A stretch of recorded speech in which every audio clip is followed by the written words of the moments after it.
divorce entre la communauté juive new-yorkaise et la mairie de New York et le maire de New York est aujourd'hui officiel et acté. J'arrive sur la 5e avenue et il y a 50 000 personnes qui défilent avec des drapeaux israéliens, avec des drapeaux américains, probablement encore 50 000 personnes tout du long de la 5e avenue, et ils ne manifestaient pas contre quelque chose. Oui.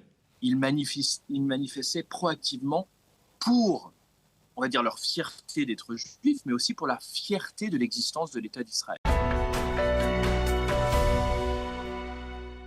Nous avons le plaisir d'être en ligne avec Benjamin Canet. Benjamin, bonjour, Boker Tov. Boker Tov, bonjour. Merci d'être avec nous ce matin. Je vous présente auprès de nos auditeurs. Vous êtes investisseur, vous êtes basé aujourd'hui à Tel Aviv et ancien membre du conseil d'administration de l'UGA qui est à New York, organise aujourd'hui la parade annuelle de soutien à l'État d'Israël. Alors, on va parler de cette parade parce que elle a un caractère, on va dire un goût particulier, cette parade, puisque pour la première fois, je crois, depuis 1964, si je ne m'abuse, eh bien, le maire de New York ne participera pas à cette parade. Et c'est pour une raison, on va dire, presque assez triviale. C'est le fait que Mamdani est un anti-israélien que l'on connaît. On connaît ses positions. Cela ne justifie pas son absence, mais on connaît ses positions. Est-ce que finalement, au bout du compte, c'est mieux comme cela qu'il ne participe pas à cette manifestation plutôt qu'à ce rassemblement, à cette parade? Oui, je crois que c'est comme un divorce qui est acté. Oui. C'est-à-dire que vous savez que si vous avez un couple d'amis mariés et voilà, ils divorcent, et c'est un peu le premier repas que vous allez avoir avec un seul du couple marié. C'est ce qui se passe. Alors, le divorce entre la communauté juive new-yorkaise et la mairie de New York et le maire de New York est aujourd'hui officiel et acté. Et vous avez raison de rappeler que je crois que c'est 61 fois d'affilée, le maire de New York a toujours participé à cette parade. Alors, si vous voulez, je peux expliquer un peu cette parade parce que je pense que c'est intéressant, mais si vous avez une autre question avant...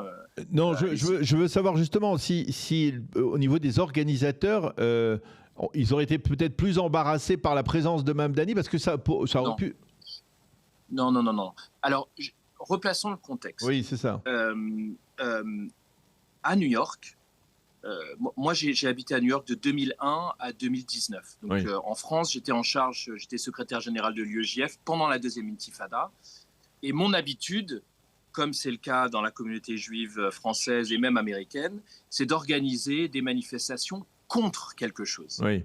On manifeste contre l'antisémitisme, contre la prise d'otages, contre le Hamas, etc., etc., etc. J'arrive à New York en mai 2001, donc quelques mois avant le 11 septembre, et on me dit, écoute, sur la 5e avenue, il y a une grande parade pour Israël. Alors j'y vais, c'était peut-être ma deuxième ou troisième semaine à New York, et là, j'arrive sur la 5e avenue, et il y a 50 000 personnes qui défilent avec des drapeaux israéliens, avec des drapeaux américains, probablement encore 50 000 personnes tout du long de la 5e avenue, et ils ne manifestaient pas contre quelque chose. Oui. Ils manifestaient proactivement pour, on va dire, leur fierté d'être juifs, mais aussi pour la fierté de l'existence de l'État d'Israël. C'est ça le sens de cette parade. Maintenant, les Juifs ne sont pas les seuls à avoir des parades sur la 5e avenue. Les 3 autres grandes minorités, on va dire, qui ont construit cette ville, ont aussi leur parade. Il y a les Irlandais, si je ne m'abuse. Les Irlandais à la Saint-Patrick, les Italiens au jour de Christophe Colomb, et aussi les Portoricains. Donc, les Juifs font partie de la fabrique de cette ville qu'ils ont aidé à construire. Et donc, les maires ne participent pas seulement à la parade pour Israël, de célébration pour Israël, c'est-à-dire le terme, le nom de cette parade, mais ils participent aussi à tous les défilés de toutes les autres minorités. Et donc là, quand Mamdani fait une conférence de presse et dit « je n'irai pas », c'est vraiment lui actant le divorce. Et ce week-end, le président donc, de l'organisation dont je faisais partie, qui est le United Jewish Appeal of New York, qui est la plus grande charité juive au monde, qui d'ailleurs, en passant, qui est très importante pour Israël, parce qu'après le 7 octobre, c'est une organisation avec ses sœurs nord-américaines ont envoyé 700 millions de dollars à Israël pour la reconstruction et pour l'aide aux victimes.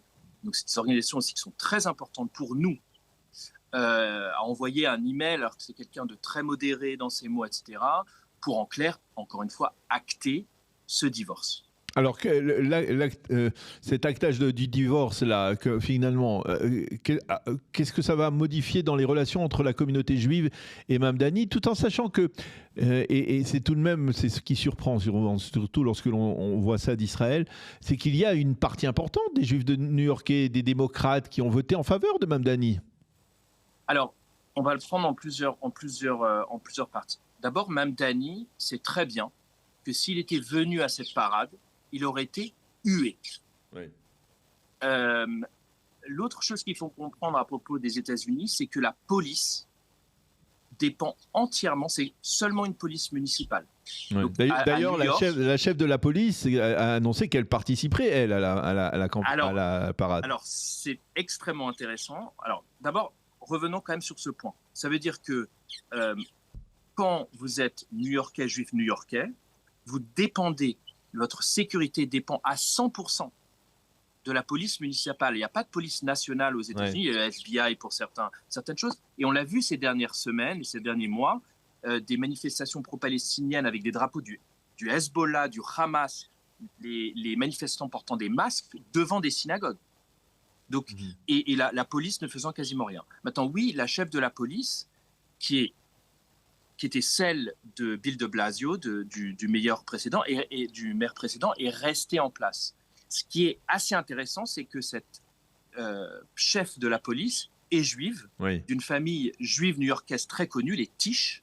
Et donc, ils ont eu cette espèce de conférence de presse cette semaine, où lui dit qu'il ne vient pas, et elle arrive au micro et dit « Eh bien, moi, non seulement je viendrai, mais je viendrai et je marcherai fièrement. » Donc, il y avait énormément de doutes dans un sens, après l'élection de Mamdani, qu'il garde cette chef de la police.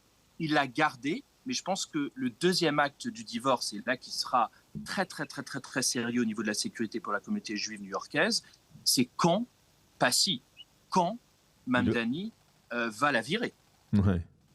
Donc effectivement, et alors vers où on va dans ce processus de divorce, quels sont les impacts majeurs de ce processus de divorce sur la communauté juive new-yorkaise? D'abord la sécurité. C'est-à-dire aujourd'hui, quand vous parlez à mes amis new-yorkais, c'est-à-dire ils sont depuis le 7 octobre, vraiment depuis le 8 octobre, dans un état d'esprit français finalement. Ouais. Ça a été un énorme wake-up call, on dit en anglais. Maintenant, encore une fois, cette parade, la leçon de cette parade, c'est qu'il faut être proactif. Donc, il faut arrêter d'être constamment dans la réaction. Donc proactivement, la communauté, d'abord, de façon assez intéressante, un des leaders de cette communauté qui est un acteur américain très connu, juif, Michael Rapaport, par exemple, a déjà déclaré qu'il était candidat à la prochaine élection de la mairie de New York. Oui. Donc ça, c'est une chose. Mais tout ça n'explique pas, Benjamin, tout ça n'explique pas vraiment comment c'est possible qu'il y ait eu, on va dire, une partie de la communauté qui ait voté pour Mamdani. Oui. Alors là, il faut faire extrêmement attention. Alors, mon métier, ça n'est pas la politique, mon métier, c'est la finance. Oui. Et donc, les chiffres. On ne sait pas en vrai. On ne sait pas, ces sondages ne sont pas fiables. On sait que, bien sûr, certains juifs, je ne pense pas que ce soit une grande proportion. Je pense qu'il y a beaucoup d'exagération de la part de la campagne de Mamdani qui avance toujours, on va dire, ces juifs de service pour, on va dire, whitewasher son antisémitisme. Donc, il faut faire extrêmement attention. Qu'est-ce que vous définissez comme juif? Qu'est-ce qu'ils définissent comme juif? Etc. C'est extrêmement compliqué. Oui, il y a des juifs qui malheureusement ont voté pour, je le dis ouvertement, un candidat antisémite. Parce que c'est le cas. Maintenant, au niveau, encore une fois, proactif, il faut absolument, même nous d'Israël, les aider. Donc quand je vois par exemple que notre cher gouvernement a nommé, est en train de nommer Caroline Glick pour être consul général à New York, ça n'aide pas du tout. Parce que Caroline Glick n'est pas du tout compétente. Elle n'a aucune capacité, on va dire, de charmer les médias locaux. Là, elle est complètement déconnectée de la communauté, locale. Elle n'a aucune compétence. Elle vient de cette communauté, en fait. Hein, elle est originaire. Oui, mais elle est extrêmement polarisante. Elle utilise elle ne sait pas utiliser les réseaux sociaux. Et dans un sens, peut-être que finalement, face à un homme comme Mamdani, il faut quelqu'un. Non, elle sera nulle qui absolument nulle. Non, c'est un choix absolument contre-productif, mais c'est pas étonnant parce que ce gouvernement, de toute façon, privilégie toujours la loyauté à la compétence. Ouais. Donc, c'est son ami, c'est l'ami de Bibi. Il la nomme à New York. Ça n'aide pas du tout, effectivement, dans le combat des 3 prochaines années parce qu'elle n'est pas du tout compétente. Bon, eh bien, on aura l'occasion de le voir, effectivement, de voir les répercussions de cette tension donc, entre Mamdani et l'État d'Israël et même aussi, on va dire, la communauté juive new-yorkaise. Merci beaucoup, Benjamin Canet, d'avoir répondu à nos questions ce matin. Bonne continuation, à bientôt. Merci, à bientôt, au revoir.